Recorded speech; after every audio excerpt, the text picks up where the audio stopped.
Dalam video terbaru Prioritas Muslim, kami menghadirkan dokumentasi debat publik antara seorang ustaz dan seorang pendeta yang membahas topik keagamaan dari sudut pandang Islam dan Kristen. Diskusi berlangsung dinamis dan dipandu oleh moderator agar tetap tertib, seimbang, serta menghargai waktu bicara masing-masing narasumber. Video ini bertujuan untuk edukasi dan dokumentasi. Kami mengajak penonton untuk menyimak jalannya argumen, memahami perbedaan pandangan, dan menarik kesimpulan secara bijak. Mari kita jaga adab dalam berdiskusi.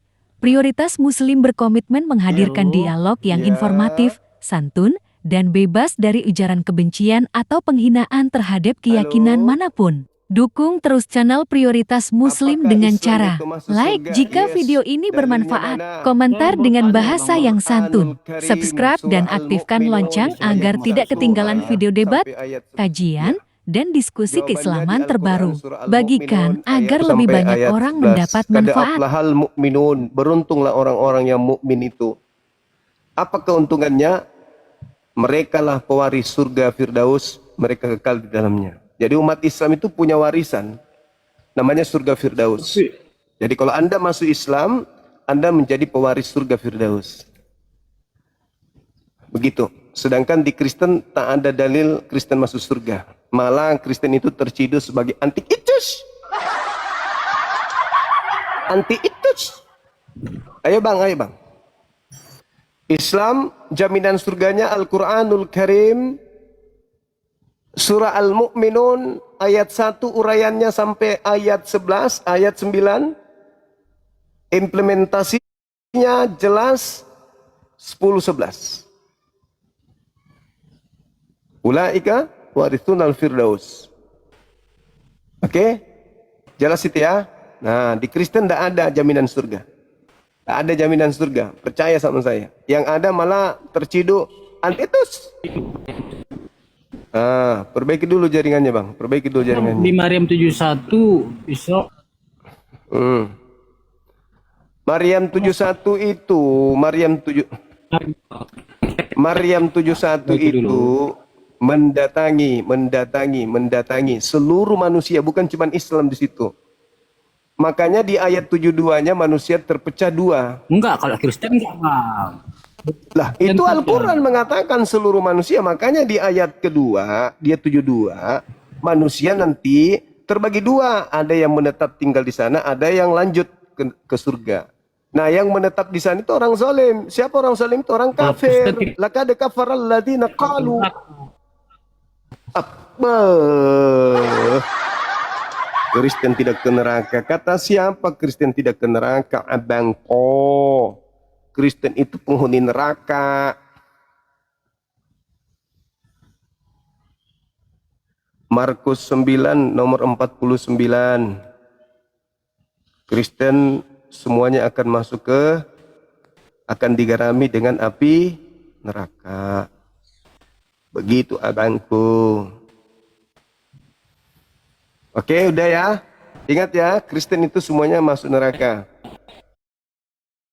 Perbaiki dulu jaringannya, sambung HP langsung ke tiang listrik PLN.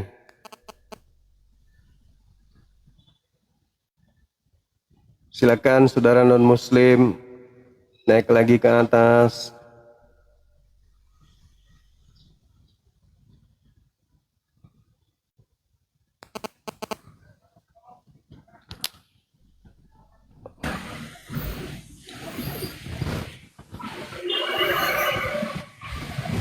Berdiri ya teman-teman, berdiri ya sebentar ya.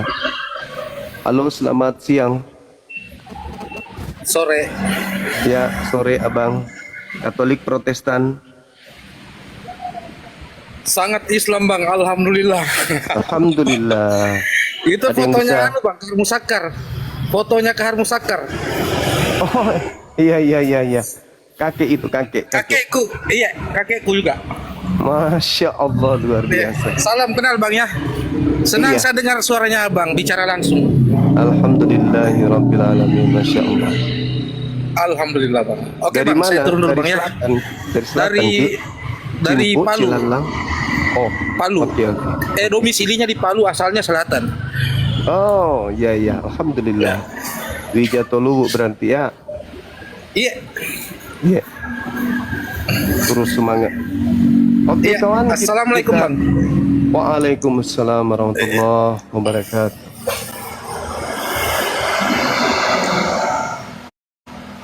Saya waktu cerita sedikit ya teman-teman. Saya waktu di Medan kemarin, pas deklarasi semua organisasi Islam, deklarasi untuk mendukung pergerakan API, saya dipanggil oleh Ketua MUI. Bang Suma, siap, ada perintah, oke, besok menghadap ke Ketua MUI Sumut. Wah, ini laskar yang perintahkan. Kemudian mereka menyampaikan berita ini. Ada apa? Intinya kita harus menghadap ke MUI. Ketua MUI ingin bicara langsung dengan Bang Zuma. Siap, Komandan. Singkat cerita, besok berangkat.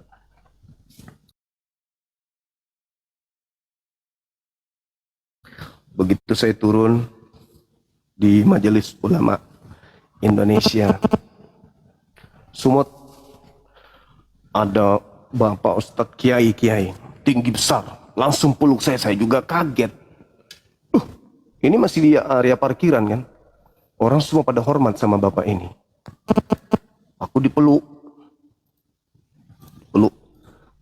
air mata berkaca-kaca matanya. Bang Suma, orang belum salaman, belum apa-apain. Bang Suma, aku tiap hari nonton abang. Kamu masih ganteng rupanya ya, kata Pak Kiai. Wah, enggak apa, biasa-biasa aja. Orang-orang panggil beliau Kiai kan. Jadi aku juga ikut-ikut, oh ya Kiai. Udah singkat cerita, masuklah, dikawal masuk sampai ruangan ketuamu itu. Orangnya tegas, berwibawa. Jadi dikawal sama teman-teman aliansi. Orang semua pada bertanya, ketuamu bilang gini apa? Assalamualaikum warahmatullahi wabarakatuh, bla bla bla bla bla bla. Saya tidak mau. Siapa Anda? Saya tidak mau tahu. Siapa Anda? Kenapa bisa jadi apologet Islam? Saya tidak mau tahu. Apapun jabatan Anda di organisasi Anda, saya tidak mau tahu. Dalam hati saya, aku diundang ke sini mau dimarahin. Tapi wajar kan, orang tua kita kan. Jadi saya nunduk aja. Iya Kiai, iya Kiai. Pokoknya saya siang malam berpikir terus. Sebenarnya sampean itu siapa? Saya jelaskanlah. Saya tidak mau tahu itu. Saya tidak mau tahu itu. Jadi aku penasaran, ini orang ngundang saya mau maki-maki saya atau apa ini kan ya. Saya jelaskan ini salah, jelaskan ini salah. Waduh, yang saya mau tahu, kau itu anaknya siapa? Ternyata kau itu anaknya siapa, cucunya siapa, kau itu darah dari mana, silsilah keluargamu kayak mana, kau SD, SMP, SMA, kuliahmu di mana, itu yang saya mau tahu. Waduh. Kenapa Bapak tanya begitu? Saya penasaran balik kan. Kenapa Pak Kiai tanya itu? Itu kan tak ada hubungannya dengan kiprah saya sekarang ini. Enggak. Kau datang pawai di hadapan puluhan ribu umat Medan ini, manusia di Medan. Kau buat manusia tumpah ruah. Kau ini siapa? Di saat kau lagi diancam, diintimidasi, lagi di LP-kan, lagi begini. Kau datang ke sini. Ini kandang macan kau masuk. Lah, aku bilang sama dia, sama Pak Kiai. Abangku Pak Kiai, saya tahu Medan ini kandang macan, tahu aku. Tapi aku ini kan ayam jantan dari timur, aku bilang. Iya toh? Oh, itu makanya aku mau tahu, kata Pak Kiai kan. Orang pada tegang semua tuh. Saya bawa bercanda aja. Akhirnya saya ditanya, Cobalah terangkanlah kepada saya. Saya ini sudah hampir 30 tahun di Medan ini, pegang jabatan. Tapi saya tidak pernah menemukan ada orang yang sepokal saudara. Kau ini siapa sebenarnya? Kau itu darah dari mana yang mengalir dalam tubuhmu itu? Aduh, bilang gitu mati nih ya. Saya mau bilang saya ini sepupunya Bruce Lee, nggak enak juga. Saya mau bilang saya sepupu 2 kali dengan Jackie Chan, pasti dia gak percaya. Ngomong apa aku ini? Akhirnya aku sampaikanlah jujur, aku lahir di sebuah desa, di sini. Orang tuaku, kakekku.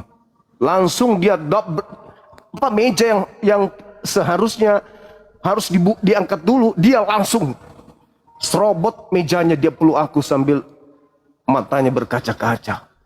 Gemetaran. Wah, pantasan aja katanya. Pantasan. Tidak mungkin kalau manusia sipil murni begini, tidak mungkin. Nggak ada yang bisa kemudian mengalahkan kau berargumentasi sepokal itu. Belum ada katanya. Ternyata kau ini cucunya Satria Baja Hitam. Jadi akhirnya orang-orang di situ di Majelis Ulama itu hanya terharu dan kemudian ternyata memang Bang Suma ini cucunya Satria Baja Hitam. Lalu ku bilang, jangan salah pakai. Saya juga ini ada mengalir darah saya ini sebagian juga dari Spiderman. Oh, cocok katanya. Cocok, betul itu. jadi begitu saya sebutkan sebuah nama tokoh, ya, oke itu langsung, oh ya pantas, wajar katanya, wajar, tidak salah lagi. Akhirnya saya kasih masukan gitu, ke Pak Kiai, ya intinya Majelis Ulama Islam di sana di Sumut, orang tua kita yang kita hormati, yang kita cintai. Apa nasihat antum terhadap kami orang tua kalian di sini? Aku bilang gini, ada satu hal yang ingin saya pertanyakan. Sebenarnya di sini tuh nilai angka agama, pemeluk agama itu sebenarnya jumlahnya dengan non muslim itu berapa? Oh ternyata Islam lebih tinggi teman-teman di Sumut daripada agama yang lain gitu. Tapi aku bilang gini, tapi yang terdengar di luar sana, ya orang branding itu bahwa Sumut itu identik dengan non. Ternyata kita mayoritas di sini. Kenapa kami yang di luar itu seakan-akan mengatakan ini adalah basis saudara-saudara kita? Berarti ini ada sesuatu yang mungkin harus dibenahi, aku bilang itu. Apa itu bang? Ya kita jangan disibukkan hanya ini produk halal, ini produk haram, ini halal, ini haram, ini. Jangan sibuk di situ aja. Tapi sibuklah melakukan kegiatan-kegiatan yang sifatnya ya membangkitkan semangat umat supaya kami yang di luar ini melihat bahwa ini bukan basis mereka tapi basis kita juga. Terus dia bilang, oh iya ini kan kayak gitu-gitulah. Maksudnya beliau minta nasihat, pandangan dan seterusnya. Jadi kita kasih pandangan. Yang kami tahu di luar itu, di sini itu basis. Nah ternyata enggak, kita mayoritas di sini. Oh gitu. Ya. Yang kami tahu gitu. Akhirnya lama-lama itu menjadi PR. Ya alhamdulillah, api Sumut udah kuat tuh di sana. Adinda Faruk orang yang tepat untuk memimpin di sana teman-teman sekalian. Ya begitulah barangkali gara-gara teman kita ini yang tadi yang dari Palu ini, kami memang darah dari sana. Kami dari ke sana. Kebetulan kakek saya sendiri itu adalah bagian komando di pergerakan ya tentara DITI waktu itu. Seperti itulah teman-teman sekalian. Kenapa kami tidak takut dengan hal-hal ancaman-ancaman? Ya mungkin karena darah beliau itu yang mengalir juga di kami. Di samping agama kami memang mengajarkan untuk jihad. Gitu. Jadi maafkan kami ini kalau kami terlalu vokal dalam hal keyakinan, karena memang darah itu yang mengalir di kami. Kami orang Luwu khususnya orang Luwu, dan memang dari lahir kami sudah merasakan gerakan-gerakan ya, yang memperjuangkan Indonesia, memperjuangkan Islam, memperjuangkan Indonesia. Jadi maaf saja kalau saya katakan kepada saudara-saudara, kami ini adalah darah pejuang, karena baik dari orang tua bapak saya dan juga orang tua mama, itu dua-duanya dapat penghargaan dari negara. Mendapatkan penghargaan dari negara ya, berupa gaji, karena mereka adalah pahlawan, veteran, gitu ya teman-teman sekalian. Ya sekedar pengalaman saja. Jadi jangan kaget kalau misalnya kita tidak pernah gentar diancam, nggak ada itu. Jadi lebih baik kalian hadir di sini menghadapi kita dengan ilmu daripada menakut-nakuti, karena kami tidak akan takut. Kami orang Sulawesi Selatan khususnya ya, Sulawesi umumnya dan hampir seluruh rakyat Indonesia begitu. Kami tidak pernah akan memberikan kalian belakang pada saat kalian menjual. Selamanya yang kami perlihatkan itu tidak ada. Maksudnya ketika kalian menjual, kami akan beli. Selama itu kami di pihak yang benar. Jadi tidak usah takut, tidak usah gentar, nggak usah. Dan teman-teman Muslim, percayakan kepada kami, Apologet Islam Indonesia, bahwa kami bukan orang-orang pengecut. Kami siap menghadapi medan apapun itu. Kami udah terdidik. Kami udah terdidik dari beberapa organisasi sebelumnya, yang pasti organisasi-organisasi kepemudaan seperti saya misalnya, yang lahir dari organisasi PM11, organisasi Getar 98 dan seterusnya. Itu kami sudah terbiasa untuk menghadapi orang-orang yang ya sifatnya mengintimidasi dan seterusnya. Percayakan kepada Apologet Islam Indonesia bahwa kami tidak akan mengecewakan umat Islam. Sekali kami mengatakan kami melangkah dan insya Allah tidak akan surut, tidak akan mundur sebelum berhasil.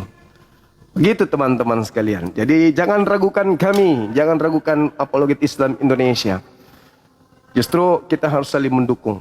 Kita mendukung bahwasanya Islam harus berjaya di Nusantara ini.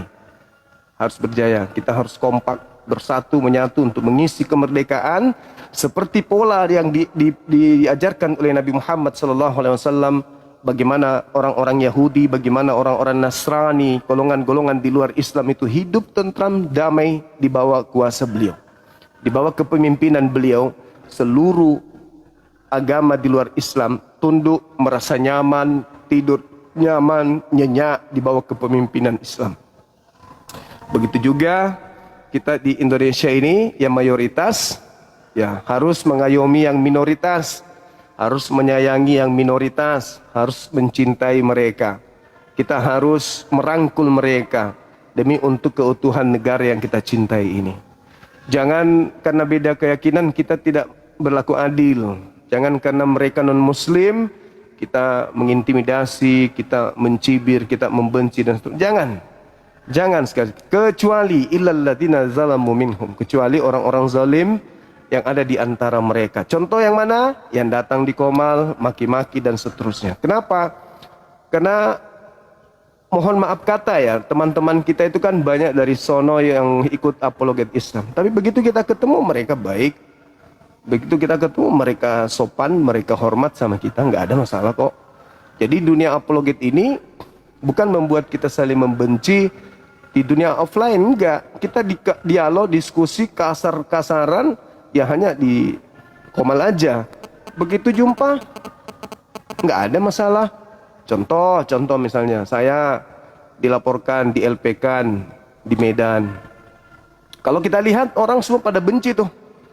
Orang-orang saudara-saudara kita non muslim maksudnya ya kan ya. Begitu saya diundang ketemu dengan mereka yang non, saya hadir kok. Dan mereka alhamdulillah. Oh ini toh yang namanya Bang Suma. Ya saya buka masker nggak di hadapan, buka masker saya. Ketemu dengan teman-teman kita yang meng-LP-kan saya buka masker, kita rangkulan, saya duduk, bahkan saya sendiri datang. Sendiri kok Bang Suma. Tak ada kok pengawalan, aku mau udah enggak. Biarkan saya sendiri. Di situ Tommy dilihat itu. Di situ Tommy dilihat kita datang di kampungnya orang, bos. Yang penting kita datang bismillah karena cinta negara, karena cinta agama.